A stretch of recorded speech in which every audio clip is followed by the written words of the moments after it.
A educação na Primeira República, que vai de 1889 a 1930. As principais ideias pedagógicas. No início do século XX, houve mudanças no sistema econômico produtivo pós-Revolução Industrial. A República é dividida por fases, como as mudanças na ordem institucional do Estado. A Primeira República é também conhecida como República Velha, que foi a primeira fase da Organização Republicana Nacional, que vai da proclamação da República de 1889 até a Revolução de 1930. Em 1889, foi o fim do Império com a proclamação da República, organizada por militares, e assim surgiu um novo governo no Brasil, no modelo presidencialista. Esse período foi muito importante para as reformas educacionais, influenciadas pela filosofia positivista e o modelo político americano. Considerava a ciência como um guia a ser usado na vida individual e também na vida social de cada indivíduo. Nesse período, houve a reforma de Benjamin Constant, onde a primeira proposta de mudança educacional deste período era propor um ensino gratuito, sem vínculo religioso, ou seja, um ensino laico. Ensino gratuito da escola primária, ensino enciclopédico com o acréscimo das ciências, as matérias literárias, para preparar os alunos para o ensino superior. Uma reforma muito criticada pelos positivistas. E o ensino devia focar nas pesquisas científicas.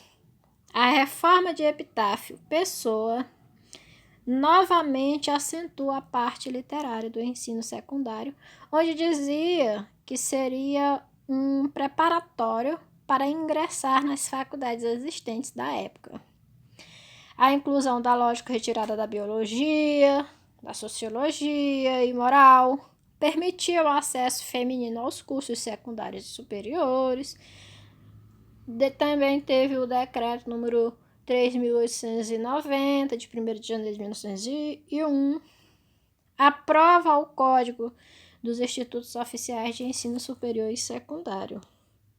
Depois veio a Reforma Rivadavia-Correia, de 1911, onde o Marechal Hermes da Fonseca, que era o presidente da República, promulgou um decreto 8.659, conhecido como Lei Orgânica do Ensino Superior e Fundamental, elaborada pelo ministro Rivadavia da Cunha Correia, conhecida como a reforma que desoficializou o ensino brasileiro.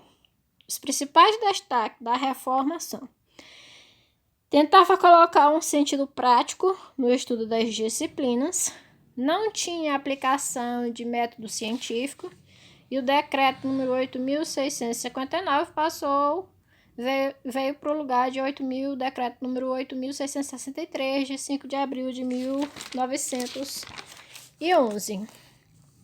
E aí o ensino passa a ser de frequência não obrigatória, e os diplomas foram abolidos e criaram exames de admissão às faculdades. Seria um tipo de vestibular. Essas medidas gerou cursos sem qualidades e os resultados da reforma foram desastrosos. Depois veio a reforma de Carlos Maximiliano, em 1915, que foi a reforma mais inteligente criada em toda a República, pois ele reoficializou o ensino no Brasil. Criou exames de vestibular para os ensinos superiores, a obrigatoriedade da conclusão dos ensinos secundários. E essa reforma é responsável pela criação da primeira universidade do Rio de Janeiro. Depois veio a reforma de Luiz Alves Rocha Vaz, de 1925. Reforma de consolidação interior às ideias que eram a reacionária e conservadora, contra as ideias da nova escola, manteve as rédeas ideológicas do Estado, policiando as atividades escolares, incluiu a disciplina de educação moral e cívica como uma disciplina obrigatória nas escolas, fixou o currículo no ensino superior e aperfeiçoou o vestibular. Entre 1900 e 1920, houve um aumento significativo da população que sabia ler e escrever. Se em 1900 era de 3.380.451 pessoas que sabiam ler e escrever, em 1920 aumentou para 6.155.567 pessoas que já sabiam ler e escrever. Já o percentual do analfabetismo era de 65% e continuou esse mesmo percentual, que era de 6.348.869 pessoas, que passou para 11.401.715 pessoas.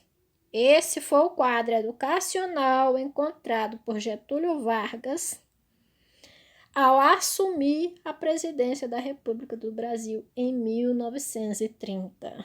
Espero que tenha gostado e um forte abraço.